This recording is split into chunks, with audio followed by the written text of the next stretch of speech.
This is Chapter 7, where we look at the connection between drugs and corrections. The correctional system is divided into two parts, two categories. Number one, institutional corrections, and number two, community-based corrections.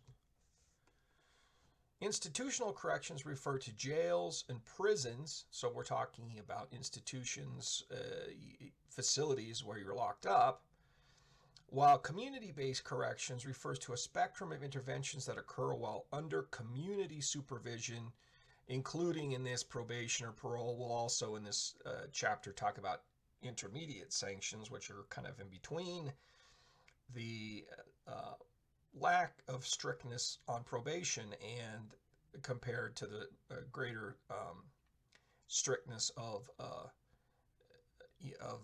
incarceration. So anyway, so there's a range. Basically, there's a range of things that we can do with folks who've been convicted of drug crimes. That's, of course, the focus here is on drug crimes. And so we're going to cover those. But the two major categories are those traditional ones of jails and prisons where you're locked up and they have certain characteristics. Of course, jails are the short-term facilities and prisons are the long-term facilities. There are other facilities too, say, for example, like halfway houses, but those would be considered the sort of community-based corrections where the format, the arrangement is less intensive, less coercive, than compared to jail or prison. Okay. At the end of 2021, this is the newest information that I could find. By the way, this is newer, significantly newer than the textbook's information. So whenever we run across stats, stick with mine over the textbooks. I'm repeating myself here because mine is always updated. I have the newest that can be found. The textbook does not. So in 2021, there were 5.4 million persons under the supervision of adult correctional systems. So we're not counting kids here, not minors, not juveniles, in the United States, 5.4. And so I don't recall, I think in the notes I didn't put like what percent of the U.S. population that would be, but just estimating in my mind here, that's probably about 2%. 2% of adult Americans are under the supervision of the criminal justice system, meaning that they're on probation, they're on parole, they're incarcerated in a jail or a prison, or one of these intermediate sanctions, something in between those. Under the supervision, that's what we mean, that they're being supervised, watched, checked, monitored in one form or fashion or another. So about two out of 100, 2 out of 100 grown adult Americans, which is, that's, you could look at that in different ways. You could say that's a lot. You could say it's not a lot. Compared to other countries similar to us, it's a high level of supervision by the criminal justice system. These individuals are either incarcerated in a state or federal prison or a local jail, or under community supervision such as probation or parole. So these are all forms. 5.4 million latest numbers. And it stays fairly stable year to year, although over the years it can go up, it can go down. Over recent years, it's gone down some. So in 2021, approximately 7 in 10 persons under correctional supervision were supervised in the community, while 3 in 10 were incarcerated in a jail or prison. So to get a balance of, okay, how many people are locked up versus how many people are under some other sort of supervision, it's about 7 not in jail or prison. If you take 10 people, 7 of them would be in the community, probation, parole, something along those lines. 3 out of 10, 30% would be locked up in jails, prisons, either the state or federal level, most in the state prisons.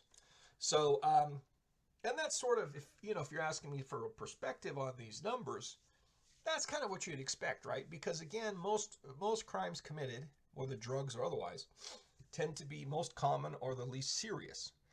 Less common are the most serious crimes. And so you would expect that the majority of individuals under supervision would not be locked up because their crimes were not so serious.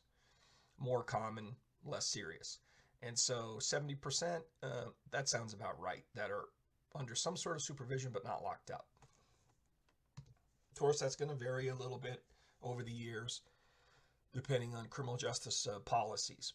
Between 2011 and 2021, so we're talking about a decade here, the total correctional population decreased by 15%, or almost 1 million people. So this is a theme that we've been stressing in this class, is that there has been a gradual reduction in not only people being locked up, but also people under other kinds of supervision, under this community types of supervision, probation, parole, etc.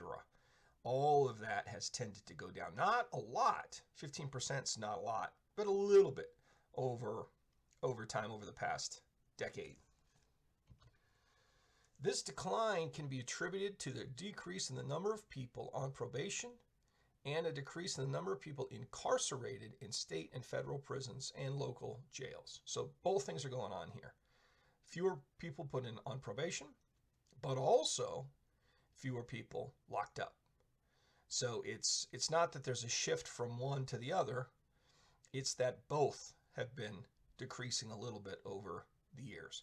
In other words, it's a sign that the criminal justice system has gotten a little less restrictive, a little less punitive, a bit more lenient over the past decade.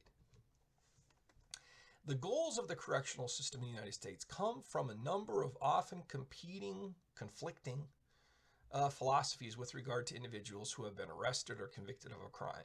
That's one thing you often see in our criminal justice system, is it's very complex. There's a lot of different players, a lot of different institutions, different parts of the system, and they don't always coordinate well with each other, and they don't always have the same goals.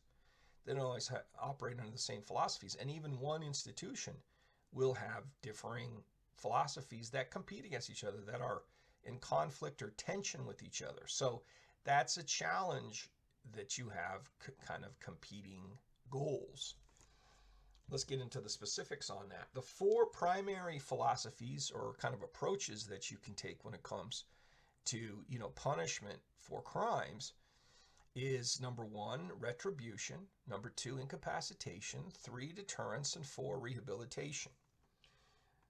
Four major philosophies there, and you can see how they're clearly different from each other. Okay, now what do we mean? Just to make sure we're all on the same page, what are we talking about here? Retribution is about, punishment is about, the idea that you've done something wrong, you've imposed the cost on society. So to obtain justice, a cost has to be imposed on you. It's sort of like the weighing the scales, the balance, with a certain amount of cost over here, it needs to be matched with a certain amount of cost over there. The old-fashioned, even ancient idea here is eye for an eye, tooth for a tooth, just deserts. If you inflict harm on others, then harm needs to be inflicted on you to a proportional amount, right? That's a retribution. And you might say that, this sounds sort of old-fashioned and is something that we're not really doing now. That's not true at all. It's still a very common, widely believed, held attitude in American society, that if you're intentionally inflicting harm on others, whether it be depriving them of their property, or committing acts of violence, or dealing drugs in the community, that there's harms associated there. And so it's a very common idea that if you inflict harm, that you have to be held responsible for it and get punishment yourself to square things up. So it's an old idea, but it's still with us. Under the philosophy of incapacitation, the goal of punishment is to physically stop the person from engaging in continued criminal behavior. It's a little bit different wording than the textbook, because the textbook's I don't think was quite as clear in its thinking when we're talking about incapacitation. I've stressed this before, but I'll stress it again. It bears repeating that incapacitation is such a simple idea. I think it's often passed over ignored, not thought about very carefully what exactly we're talking about with incapacitation because of its just utter simplicity. And it's the idea that an offender, a criminal, is inclined, is tempted, is motivated to commit crimes. And so the way that you stop them from committing those crimes is to physically make it either extremely difficult or impossible to commit those crimes on the street where these crimes occur and where we're most concerned about them, on the streets with innocent bystanders and innocent victims, that sort of thing. So the idea is that you lock someone up behind bars and they're physically not able to be out on the streets victimizing citizens.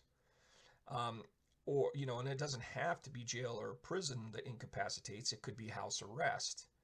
It could be, that you've been confined to your house, wearing an ankle bracelet that goes off if you leave the property, that sort of thing. So that's a more mild form of incapacitation.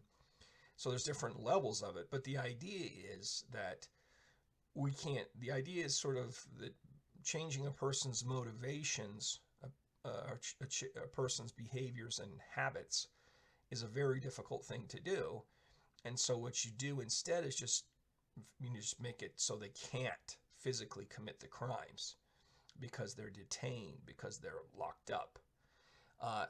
It's simply what it is. It's a holding sort of philosophy. And you assume as soon as you let folks go and you stop the restraint and you free them up, put them back into society, the idea is that they're probably going to go back to committing the crimes unless somehow that motivation, that habit of crime, that temptation of crime that these folks are vulnerable to, unless that somehow has changed. So again, a very simple philosophy, and I think that's one reason why it kind of gets glossed over, doesn't get talked about very carefully. Under the philosophy of deterrence, a lot of times incapacitation gets sort of blended together, mixed together with deterrence, but it's actually a very different philosophy. Important enough to really stress the two separately. Under the philosophy of deterrence, the goal of punishment is to dissuade, to persuade against the individual from continuing criminal behavior through the threat of future apprehension of punishment. So this is an old idea, deterrence, like incapacitation, where if we threaten you with enough pain, enough punishment, that at some point that will convince you that crime doesn't pay, and so you decide not to commit the crimes because it's not worth it. So it goes along with this rational choice theory of criminal behavior, this idea that you choose whether to commit crimes or not based on whether you perceive it to be profitable. And if it seems profitable to you, then if we punish you or threaten punishment more intensively, that'll convince you that crime doesn't pay, and then you'll avoid crime. That's the idea. So it's really, deterrence is about future behavior, that what you're going to do tomorrow or the next day. If we put out a threat there that's strong enough, that will stop you from future criminality. That's the idea with deterrence. It's clearly different than incapacitation, which is, physically holding you so you can't commit the crimes. Okay, there's two types of deterrence. Specific deterrence, focusing on preventing an individual from considering future criminal behavior by the threat of punishment for a specific crime. So what do we mean by specific deterrence? The criminal justice system says to me, if you, Tony, commit this crime, we're going to give you this punishment, and so don't do it because you're going to get punished this way. And if I do it, then they punish me and teach me, it's according to deterrence, it's supposed to be teach me a lesson not to do it next time. So that specific deterrence is about controlling or trying to influence my individual behavior through what you do to me or what you threaten me with or what you punish me with.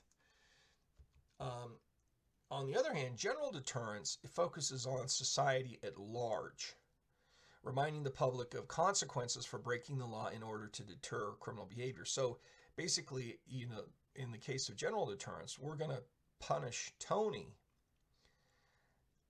to send a message to the rest of you folks out there that if you commit a crime like Tony did, that you're going to get what he got, which is a punishment intense enough and strong enough that it's not worth it. And hopefully he's going to convince you guys it's not worth it. Because look at poor Tony's and gone to prison. He's going to be in prison for a long time. You don't want that, so stay away from the crime. So basically, it's sort of sending a message. It's communicating to others that this will happen to you if you commit this crime. Again, so general versus specific. One way this can be shown really clearly is in the case of like capital punishment, where you execute a person for the crime. You could the general deterrence is, okay, we're going to take this criminal's life to teach you folks in the general public the lesson that if you go and murder somebody in cold blood, that this is what's going to happen to you. You're going to be executed. So don't do it because it's not worth it.